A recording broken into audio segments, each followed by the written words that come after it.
Welcome to Resilient. My name is Deb Golden, Deloitte Cyber and Strategic Risk Leader, stepping in for Mike Kearney in a special episode on cyber. We've now surpassed 20 episodes in the Confronting the COVID-19 Crisis series.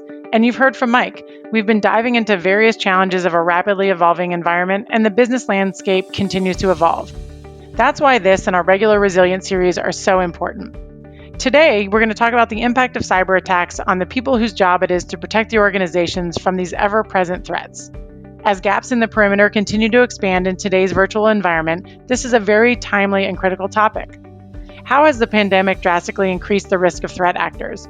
What's the impact on cyber professionals? And what potentially are the long-term effects to those people on the front lines helping to serve organizations? Today, I'm joined by Vanessa Pegueros, Chief Trust and Security Officer at OneLogin. She's also an esteemed lecturer and author and has served on the boards of organizations that have experienced much of what we'll be talking about today. We'll also be talking about the long-term impacts of cyber attacks. Let's hear what Vanessa has to say. For those of you joining in to listen, I'm Deborah Golden, and I'm pleased to be joined today by Vanessa Pegueros, Chief Trust and Security Officer at OneLogin. Super excited to be able to get to know you a little bit, Vanessa, as we share, to your point, not only things that are going on in today's day and age, but also obviously diving deep into some areas around things that I know are important to you. I welcome you again to today's podcast, so thanks again for joining. Yeah, thank you. And one thing for people to get to know, I know as you and I have been chatting, certainly love the aspect around your volunteering across the community. I'm inspired by individuals who give back so much. And I know you're heavily involved in your local school systems where you're working on things like disaster and crisis management. And so maybe just if you could help get the audience to know a little bit more about you, what drives you when you think about, why giving back to the community in the way that you have? Yeah, I think that part of it is just my cultural background being Latina, and I've been just growing up in the culture and how important the family is and the community. And I have always felt a sense of both duty and a little bit of obligation, but to really take all the good things that have happened to me and help others in my community to have more opportunity or a better environment. And so I think for me, a part of what really makes me happy is being able to do that and to, there are so many people that have come before us that have given us so much opportunity, and I'm want to be able to give back and help others to have a better life going forward and more opportunities. How do you find the time and energy to really put all of those passions forward? Because they all sound equally as important and passionate to you.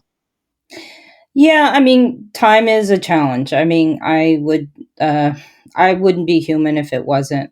But I do think that uh, I try and draw correlations to things. Like I try and have the type of work I do be somewhat related to the type of volunteer work I do, being related to who I am as an individual. Like how can I maximize my impact in this world by mapping it to really who I am and my unique experiences. So by trying to draw those connections and correlations, I'm able to really have things overlap a lot. And it turns out a lot of things that I speak about can be used in various forums. Presentations I create can be used in various ways.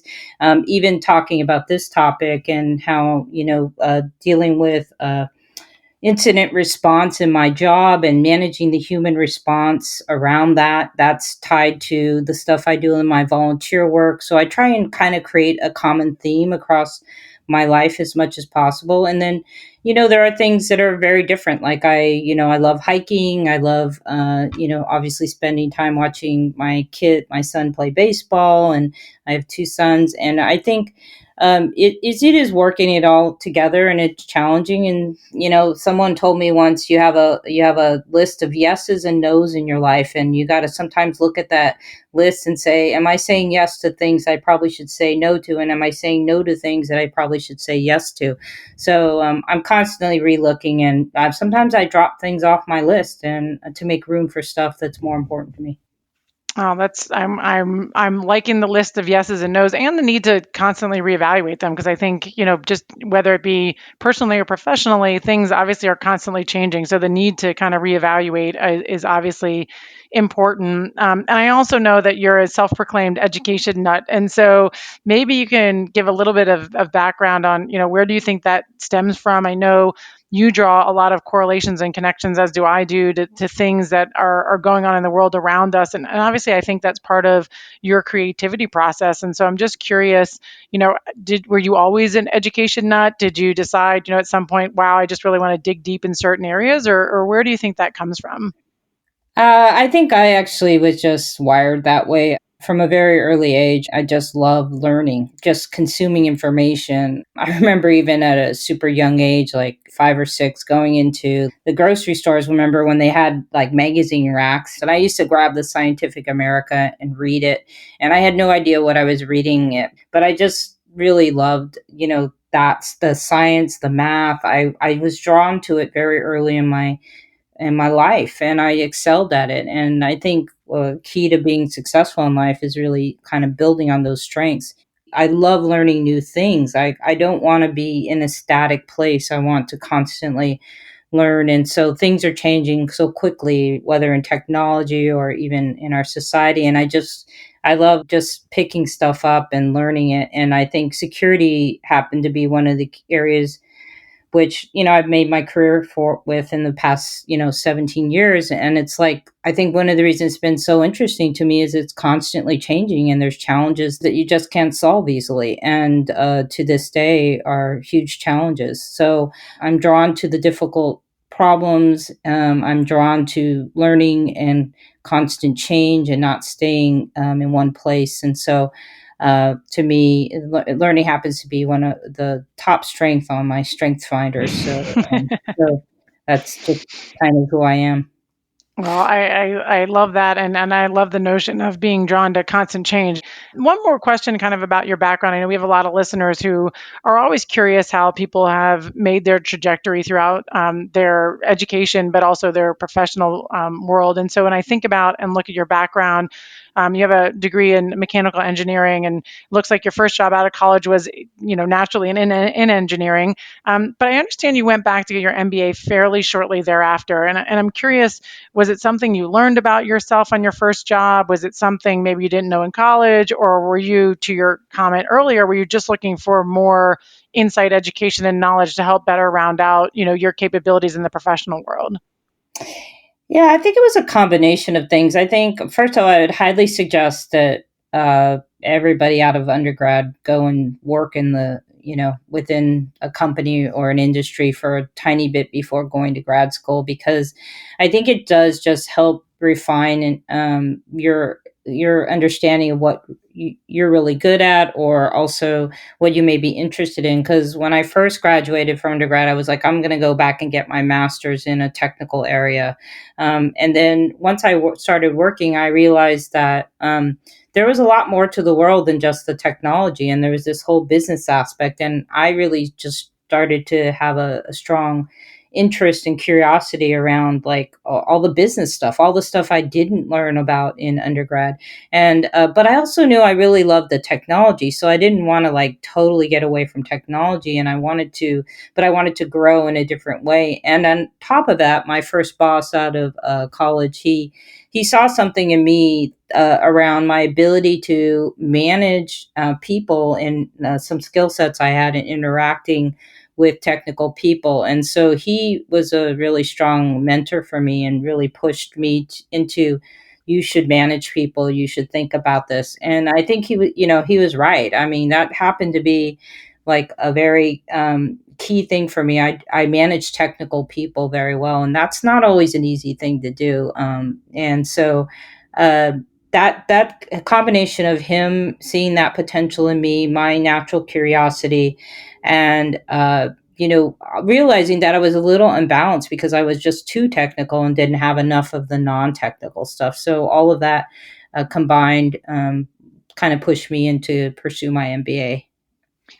And it's amazing to hear. And I know we always talk about sponsorship and mentorship, but the fact that you had someone, to your point, see that not only in you, but to help steer you in the direction to help you understand kind of why these components would be valuable. And I guess, so one last tidbit on that to maybe any college students who are listening, any advice in terms of how to find or gain or garner sponsorship and mentorship? I know it's not always very easy, and I believe sometimes people are afraid to ask and to seek that types of guidance. So I'm curious if you have any recommendations or advice for them. I think just knowing the people around you that you work with, and your mentor could come in many forms. I remember even my first job, one of the admins who had been there for many years, she actually kind of took me under her wing as well and kind of helped me understand some of the politics of the organization, as did a couple other women. So I was super lucky to have these people step out and help me. But I realized that was actually not a common thing that happened to me in my career. I was lucky to have that early on, but I didn't have it very much going forward after that first job. I struggled with getting the right mentors and sponsors, and the way I did it typically was I found somebody I really felt like I connected with, and I liked them. I mean, there was something about them, and so I reached out to them and developed a relationship. I asked them to go have coffee or tea and just get to know them and help them get to know me. And then I would tell them, like, this is what I really want to achieve, and couldn't you help me? Asking for help, like simply just asking. And more often than not, people rose to the occasion and said, sure, I'll definitely help you. How can I help you? And then that's a little bit of the discovery process. How you actually get help and how they can help you depends on the person, their position in the organization, all that. But for me, it's I had to literally just ask people for that help. Outside of my first experience out of college, which I was very lucky to have several people come forward. And it takes sometimes a lot of courage to do that. So, to your point, maybe a lot of individuals never think to do it or are afraid. So, I definitely encourage people to have that courage, because to see and to hear the type of benefit that you can gain from it, I think is truly exceptional. So, why don't we shift a little bit into your professional career today as Chief Trust and Security Officer at OneLogin? And obviously, you've got an extensive background. I mean, we're talking a little bit about your engineering background, your MBA background, cyber background. Mentioned a little bit, obviously, around the cyber landscape, not only evolving over time, but I think we will all admit that the digital disruption that's occurred in the last 5 months has been quite significant. And so, maybe you could give us, your elevator pitch on where you see cyber heading. And I don't want to even say in the long term, because I think things are going to be so different today as they are in a month, as they will be probably in a year. But I think if you think about, maybe through this calendar year, what do you think are the priorities that we need to think about as we move beyond recovery phase, if you will, where most organizations are today, as we know, struggling with, is there a get back to work? Is it still 100% remote? Is it some, combination therein?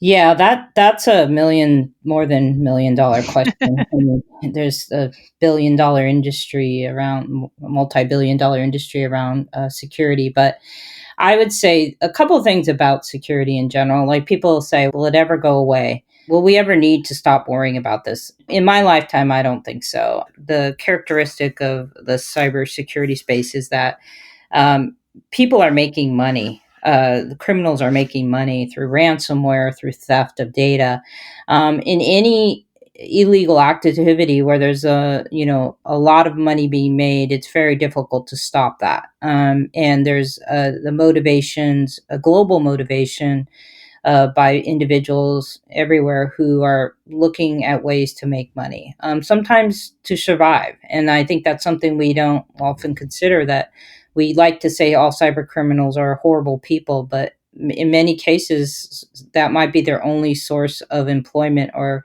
making money to support their family. I'm not saying that okays them breaking the law. I'm not saying that that's the way it should be. I often just tell people they're human beings as well, that are, in many cases, not all of them, some are absolutely incredibly greedy. But I think that there are a lot of who are fairly in that lower part of the supply chain of cybercrime that are just trying to survive. And I think that when you have that dynamic, it's never going to go away. There are always going to be creative ways that these criminals think about subverting the controls, or utilizing the new technology, whether it's AI or other, to actually make them more successful in their attacks. So I think that what we need to do coming out of this, which is not really different than what we should have been doing before we went into it, but we need to consider that our workforces are becoming more mobile, that the types of devices they're working on are different, and they could be using their own device, they could be using their work device, that they are working, they're working in a coffee shop, they're working at home. Like, we have a challenge of really, in the cybersecurity space, realizing, instead of fighting this natural trend of virtual work and work from any device, we have the challenge of how do we secure that reality of how people are working going forward, building the right resiliency and the right security and the flexibility that is needed. And I think that's really the critical thing we have to continue to emphasize. And there's so many challenges related with that. I don't see that as an easy. If it were easy, it would be solved already. I think cyber criminals are also going to take advantage of the latest news. So in this case, it's COVID. They're going to target more phishing emails that are themed around COVID. They're going to take advantage of the human being more in these crisis situations. That typically happens in any crisis, whether it's a massive earthquake that happened in a country, and all of a sudden you see a lot of phishing emails or schemes around relief funds for the earthquake. The same thing is happening with COVID. It's even taking advantage of like hospitals and attacking them with ransomware. So it's like the worst of people comes out during these crises, but also the best of people comes out. And unfortunately, I think that is just change the theme of the crisis or the disaster, and you're going to see cyber criminals try and take advantage of that. Yeah, and I think, it also, to your point, it gives opportunities for innovation for everyone, not just, us when we think about how we solve the cyber problem, but to your point, to the adversaries when they look to create more cyber problems. And so definitely think the opportunities there for both sides of the equation. And I think one thing that we tend to overlook, and again, particularly given some of your passion, I want to dive a little bit into is the human element. So obviously, we as cyber professionals, aren't robots. We're living, breathing humans, but we do have to be on all the time, ready to guard our own organization, whether it be the perimeters, respond to attacks. I say that, criminals can be wrong 1,000 times and just be right once. We need to be right 1,000 times. And so when you think about how much we as cyber professionals need to be on, how do you help prepare your team for this? How do you help to look at this from a capacity of, maybe what are leaders missing when they look at the focus and what do we need to focus on from a people standpoint? As a cybersecurity professional, I think in some ways we think too much of this as a technical problem, which there are definitely aspects of it that are technical, no doubt about it. There are tools we need, there are controls we need, and they are absolutely necessary. I think we haven't spent enough time in thinking about, as you mentioned, the human element of how we respond as human beings when bad things happen. Doesn't matter what advanced technology sits around us. We as human beings just have that basic way our brain functions, which is when we get into a dangerous situation or a crisis, you have that reptilian part of your brain, the run, hide, and fight component of your brain that kicks in, and it's a very efficient portion of our brain, and it activates almost instantaneously. It's very fast, and it's all geared around us surviving as humans.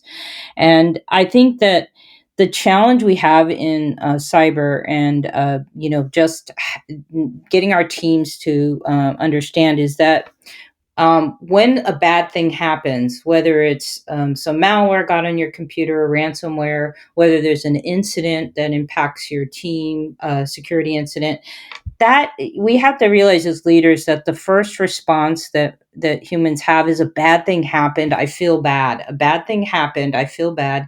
And every human being has a slightly different reaction to that.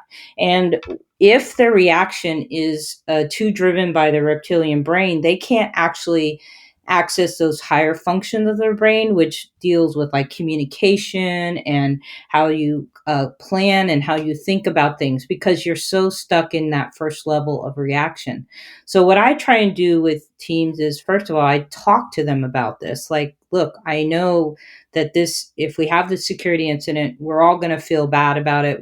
What we can't do is let that portion of our brain take over. And you've seen people who do that, where they just completely go crazy. They start yelling at people. They start, like, it's complete chaos around them because they're reacting in a way that they're just going from that base level functioning of their brain. They're trying to survive.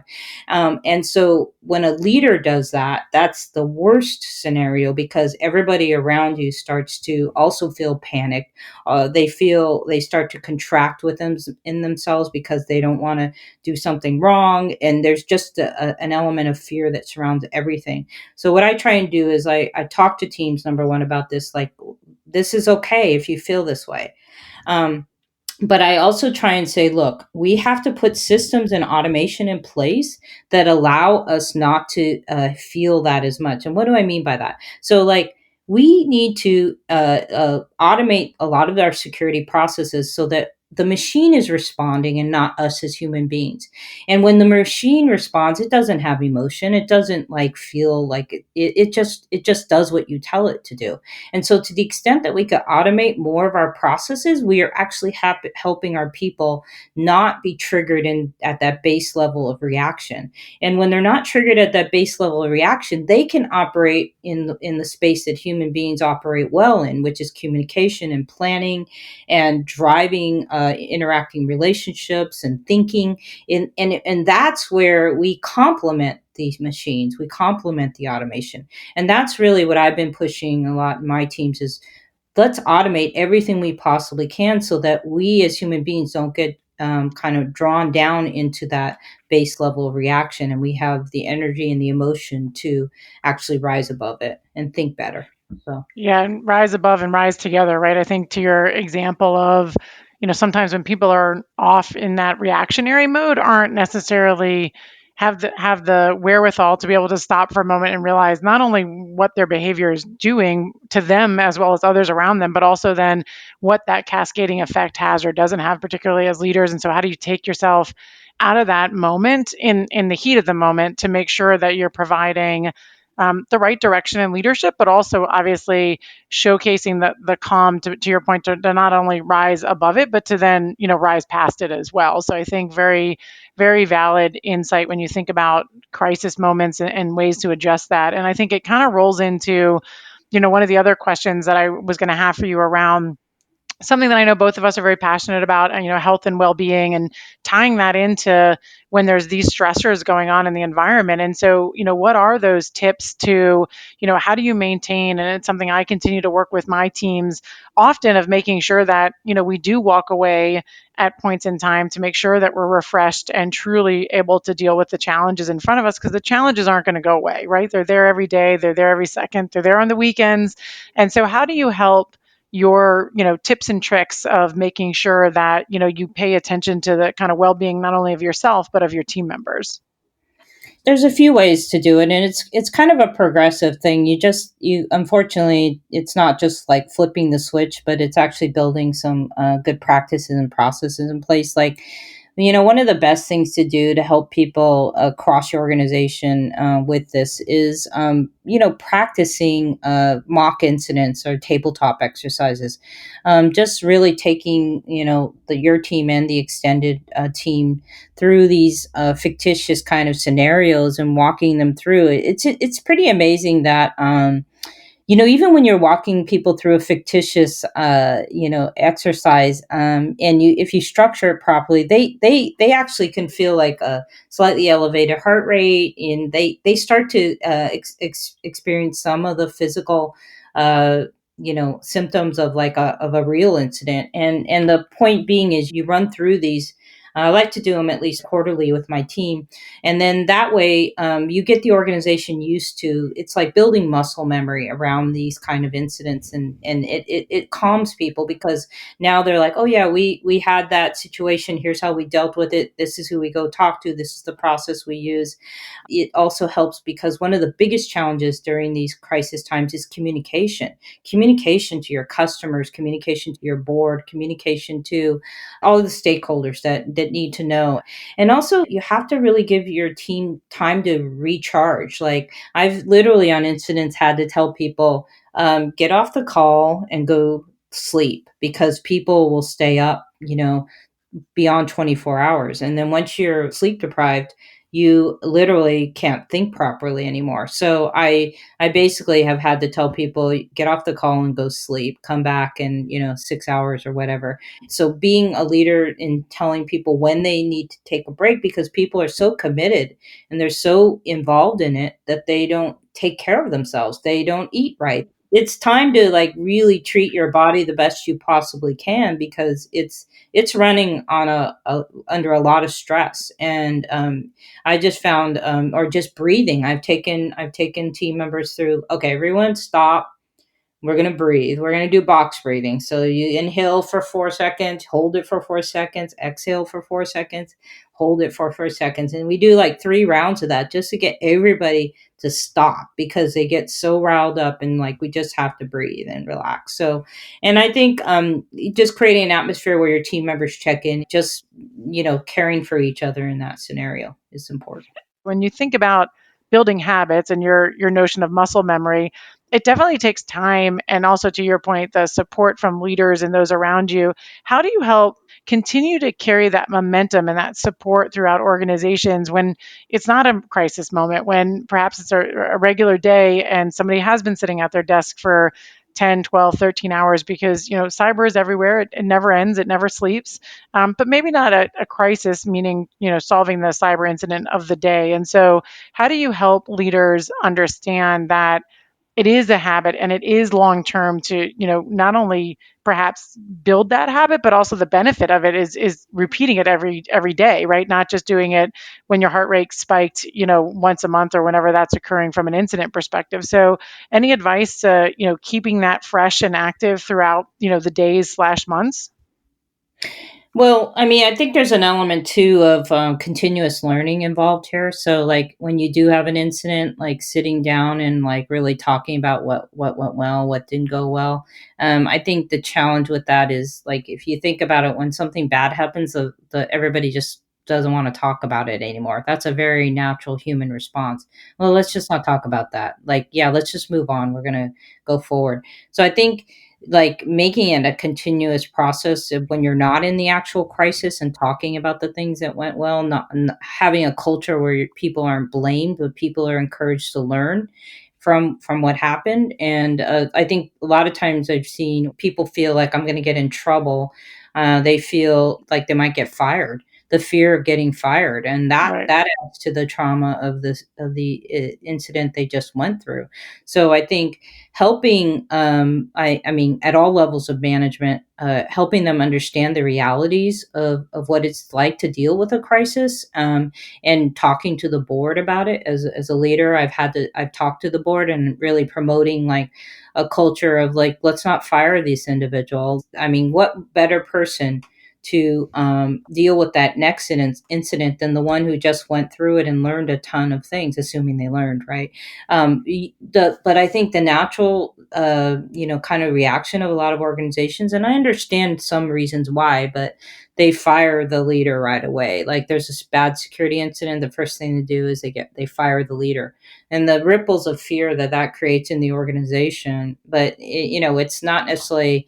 I get politically why that needs to happen sometimes, but it's not always the best thing for the organization or the people in the organization. So I think there's multiple things that you have to do to kind of build this in organizationally, not only into the individual muscle memory of people, but also organizationally and how the organization deals with incidents. And how, to me, it's the fact every organization is going to have an incident. The real criteria is how did you handle that incident and what did you learn from it? Yeah, and I think learning and then applying those learnings, right, as you go forward will obviously be very critical as well. And so when we think about learnings, obviously not just we've got the people aspect, which we've been obviously talking about, we've got the change in technology. So let's maybe talk about that for a quick second. When we think about the fact that obviously cyber continues to permeate all aspects of business, right? Whether that's new threats, whether that's the size, whether it's the fact that we've gone, complete mostly virtual. Obviously, seeing more and more organizations get on the, I would say, offensive, but also get on the defensive in terms of how to adopt new technologies to monitor and detect cyber threats. Because, if we don't have a risk based approach to looking at cyber threats, candidly, we'll be looking at everything. And we know we're already in a stretched organization in terms of some of our cyber talent. Some organizations may be losing budgets along the way. And so, do you think, what are the pros and cons of leveraging these types of technology to kind of automate some of the incident detection and remediation so that there might be some relief on the front line for some of the things we've been talking about to also allow them to focus on the highest and most priority items that need to be addressed? Yeah, I don't know how a modern security team operates without these tools. They're so critical. I mean, it's you need. I know this sounds a little bit broad, but you need to have machines battling machines. So you need to have software battling software. So like a human being can't battle software. Our brain doesn't operate fast enough. To me, one of the more critical elements of software that needs to be in place for security incident response is the software that sits on the laptops or desktops your users are using, because that's where a lot of the threats come in terms of phishing, or maybe the user went to a site, they got infected with some malware. The endpoint, the laptop is, especially in today's environment, they're not working behind firewalls. They're working at home. They're going through VPN maybe, but I mean, they're not actually in the office. So having a very thorough inventory of that endpoint, but also putting the right security software on the endpoint and managing that endpoint actively, pulling those logs from that endpoint into a centralized location where you can correlate and respond in an automated way. Those are all critical elements to today's environment from a technology standpoint. Blocking them from going to sites that maybe they shouldn't be going to. There's a lot of people at home right now, and they could be going to sites that maybe they're not even aware of that have malware on them, and they think it's a perfectly good site, but they don't have the understanding, and before you know it, their system's infected. So the endpoint's super critical. There's other tools, like I mentioned, you have to correlate, bring all these logs together. I'm a big believer in SOAR platforms, security orchestration, automation, and response platforms. Those are important to automate again as much as you possibly can. There's tools to, once a machine actually is infected, they get automatically isolated and kind of taken offline of your network until the issue's resolved. So that's all stuff that 5, 6 years ago was done in a manual way and pretty ineffective way. And today we have the technology to automate a lot more of that. No, and I think that you're 100% right, and I love the analogy. I was taking some notes here around, machines fighting machines, because, again, even as we were saying earlier, adversaries are learning too, and probably at a quicker pace than we are, and so the need to be able to tackle them together is going to be critical when we think about not only how we're advancing cyber, but also how we're managing and monitoring it. And again, I think if the offshoot of that is the ability to help provide some relief to the individuals fighting the cyber battles every day, it's going to be much needed. Otherwise, we're never going to be able to catch up with the world that we're working within today, particularly when you think about COVID. It's obviously drastically changed the perimeter of any one organization, let alone the types of workers, remote workers versus in person work, third party contractors, supply chains. It's all obviously changed. And again, I look at that as an opportunity both for us from innovation perspective and as we think about the cyber attacks. It's unprecedented when we think about that. And you mentioned a couple of types of ransomware and other types of compromises. Do you foresee them continuing at this pace? I mean, meaning exponentially continuing to grow because the landscape has grown as much, or at some point, do you think we're going to be able to kind of tackle the amount of adversaries that are out there? And again, maybe it's a never ending battle. Yeah. Right now, I feel like it's a never-ending battle, but I will say that I am very fascinated by ransomware because it takes advantage of that human weakness of that kind of reptilian response. Ransomware leverages the psychology of the individual by doing a couple of things. The fear of losing your information on your laptop, and in some cases, or your computer. In some cases, that information could be very dear to you, like your photos, and maybe you didn't back them up, and you have all these things that mean something, and there's an emotional component to it. Maybe it's a project that you just finished and you put tons of work in. The ransomware like traps the individual, like it traps them and says, unless you pay me, and obviously there's cyber criminal behind the ransomware, but unless you pay me, I'm going to destroy this. I'm going to, and that creates that emotional reaction in a human being. And for that reason, ransomware is incredibly effective. And taken to that next level, you have organizations who have not developed good backup strategies for critical data. So when they get compromised by ransomware, they have no other choice but to pay the ransom. So when you're paying ransom, the criminals have now figured out, like, boy, I can make a lot of money off this. And ransomware is probably one of the fastest growing sources of money for cyber criminals. I don't have the exact stats, but I know it is not slowing down, and the ransomware is becoming more sophisticated. And there's even ransomware that like sets up a little clock, and every minute you, or every whatever second or minute you don't pay the ransomware, it starts like alerting you that your data is going to be deleted. And think about how that impacts the human response. You're like seeing something visually on your computer that's like, I'm going to blow your computer up in 5 seconds, in 4 seconds. It's so ingenious in the way that it takes advantage of the human natural human response. And so I think it's horrible. I think we do need to continue to battle it. It's a form of malware that is not going to go away because there's a lot of money being made on it right now. I'm equally actually fascinated by it because it plays on human emotion, basically, and human response. How do you help articulate and educate these types of concerns when you think about what the boards need to know in terms of cyber and their cyber hygiene or cyber wealth, if you will, as it relates to their position in the market? Yeah, so a board should not, dip down into the operational aspects of an organization. I mean, that's really not their mandate. Depending on the size of the organization, though, with smaller companies, boards tend to get a little bit more into the operations. Public companies, I don't see that as much.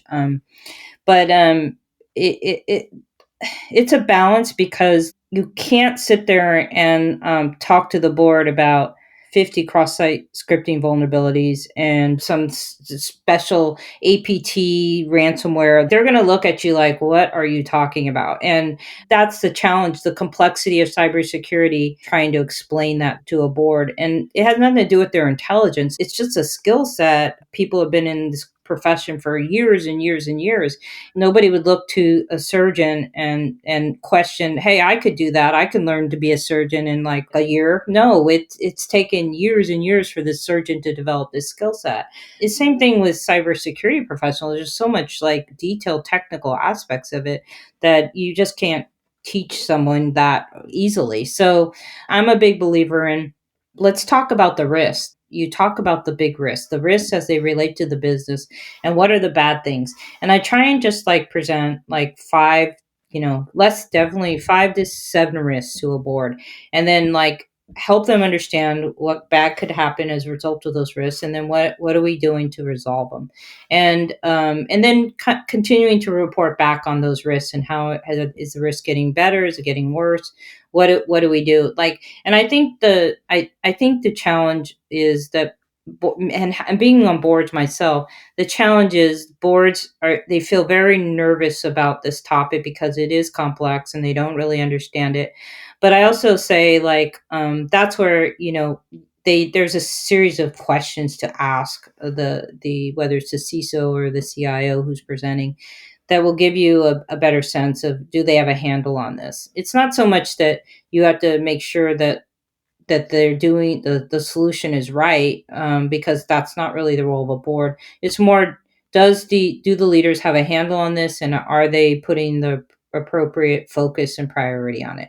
And that's the assurance that a board needs to have. And then more and more boards are bringing on people with cyber expertise like myself, because they're seeing we do need someone on the board who has a little bit more depth. So it's a space that's not going to go away. It's no different than making your board a little bit more tech savvy, understanding cloud technologies. These are all the things that are new that these organizations are going to have to make decisions on in the future. So it makes sense that you up level the skills of your board as well, to help them in their strategic guidance and understanding. So Yeah, and I'm sure that's helped a lot of our listeners. We often talk about boards and what boards are expecting and what to do and how to best position. And so I'm sure that will resonate in terms of, I like the upskilling the knowledge, but also putting it in terms that are relevant to them, and not certainly in the weeds of the operations, to your point. So let's shift a little bit now to what I like to call my favorite part. Not that I haven't enjoyed the rest of it, but it's rapid fire. And I don't know why I seem to like this, because it's not about the fact that we get to go fast in questions. It's just, random questions that I take note on my post-it as we've been talking, to get your insight into a variety of different items. So if you're game, don't feel compelled. It's not a one-word answer. It could be sentences or paragraphs, but it's just kind of a little bit of everything thrown in there together. And so the first one I'll ask you, I mean, obviously, we all lead in different ways and we respond to different situations. We're obviously constantly thinking on our feet as it relates to cyber. And so, what would you, if you had to like put a name around it, what does it mean to you to be a resilient leader? I think to be a resilient leader, you have to listen. You have to be okay with making mistakes. You have to create a culture in your team where they don't have fear to make mistakes as well, or come up with some crazy ideas that nobody thinks will work but might work. And then when you fail, I feel like as a leader I own the failure, and it's my job to work with the team to make them better the next time. And so not blaming others, but taking that accountability on yourself. And I think uh, being resilient, we didn't talk about this much, but being resilient also draws on your personal ability to deal with tough situations and challenges. And everybody has a slightly different ability in that space. So for me, I'm lucky to draw on a lot of tough things that I've faced in my life, and it's made me a more resilient leader. I definitely think there's a lot to be said for our own personal experiences and how they shape us as we think about going forward. I don't know that we always know them as strengths in the moment, but the way that they evolve us as leaders, as humans, is certainly impactful. And so, with that, how would you describe your leadership style? My role is to put the right team together with the right set of diverse skill sets, the right set of diverse perspectives, to provide some clear goals on where we need to go, to get to know my team members as human beings and what motivates them and what makes them happy, and then to provide the resources to them to achieve, whether that's training, whether that's money to buy tools, provide those resources for them to go forward and achieve those goals. My job is not to tell them how to get to the goal.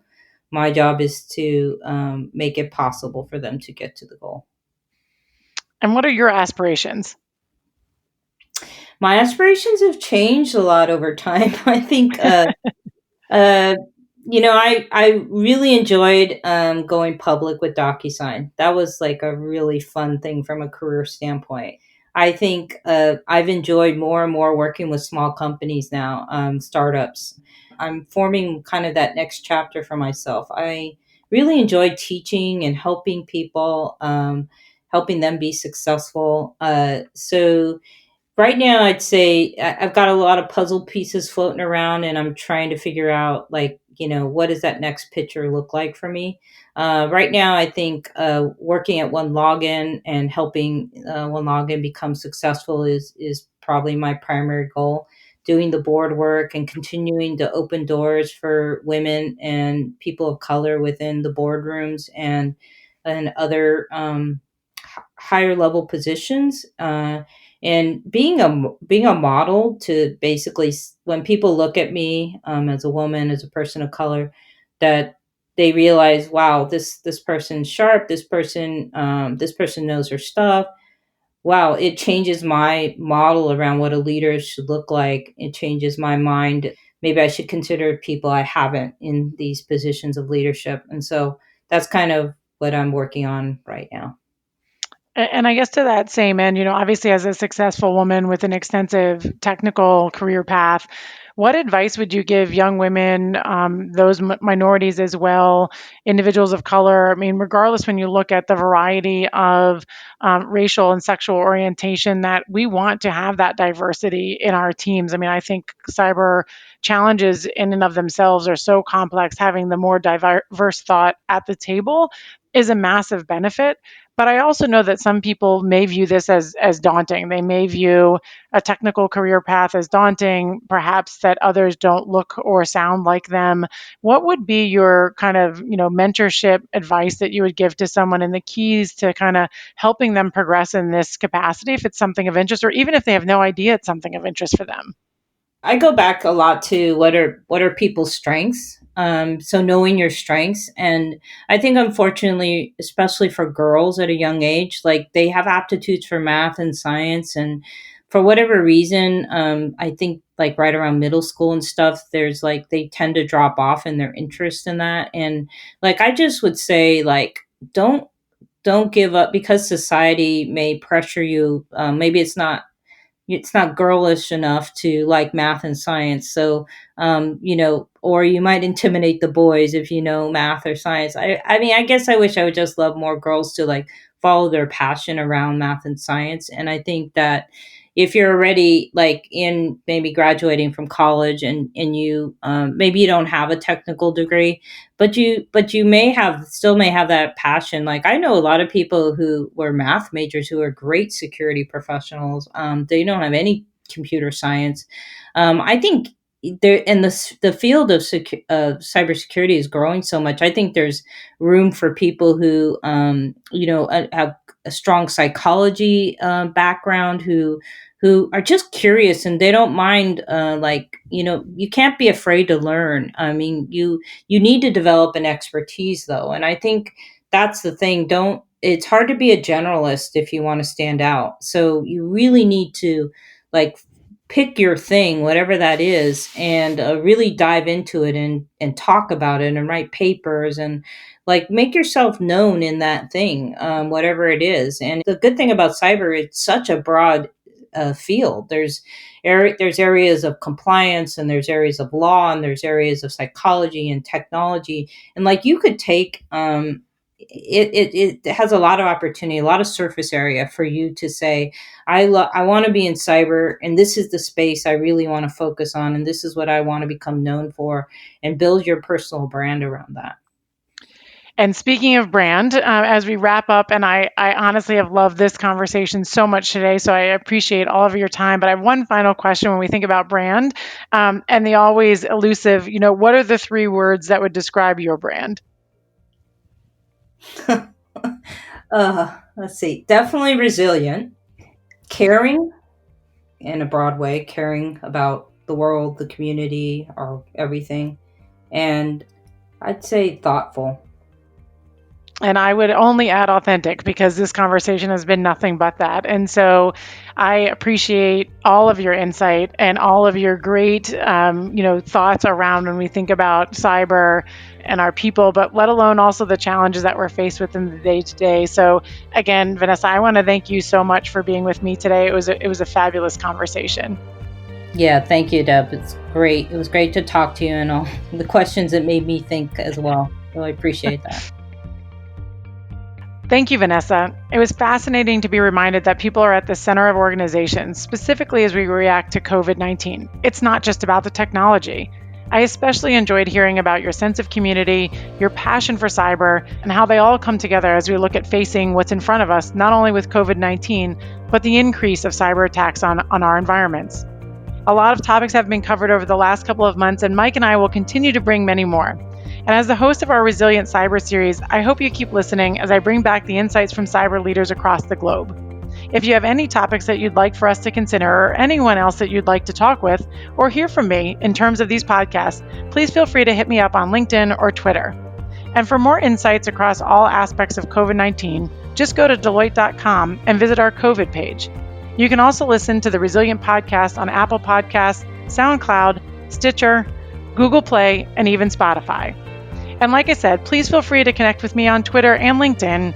Twitter page is Golden Hokie. That's GO1DENHOKIE. Until next time, stay safe and remain resilient.